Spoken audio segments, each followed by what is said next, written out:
দেশের প্রধান পুঁজিবাজারে মিশ্র প্রতিক্রিয়ায় শেষ হয়েছে আজকের লেনদেন। ডিএসইতে বেশিরভাগ প্রতিষ্ঠানের শেয়ার দর কমলেও গত কার্যদিবসের থেকে বেড়েছে লেনদেনের পরিমাণ। ডিএসই সূত্রে জানা যায়, লেনদেন শেষে প্রধান মূল্যসূচক ডিএসইএক্স সূচক দাঁড়িয়েছে ৫,১১২.৯০। ডিএসইএক্স সূচকে আগের দিনের চেয়ে ৩.৫৪ পয়েন্ট কমে দাঁড়িয়েছে ১,১৩৩.৯৭ পয়েন্ট। ডিএসইএক্স 30 সূচকে ৭.৫৪ পয়েন্ট বেড়ে দাঁড়িয়েছে ১,৯০৩.৮৪ পয়েন্টে।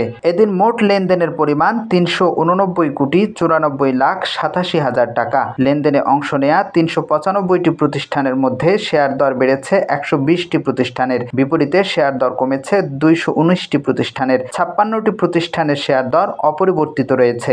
লেনদেনে সেরা 10 প্রতিষ্ঠানের তালিকায় উঠে আসে Energypac power generation, SBAC bank, mercantile Islami insurance, power grid, Asia Pacific general insurance, beach hatchery, Dhaka bank, Sonargaon textile, Rupali bank, one bank. Top লুজারের তালিকায় ছিল prime finance mutual fund, sharp industries, dragon sweater and spinning, premier leasing and finance, Anlima dyeing, Desh garments, Aman cotton fabrics ইত্যাদি।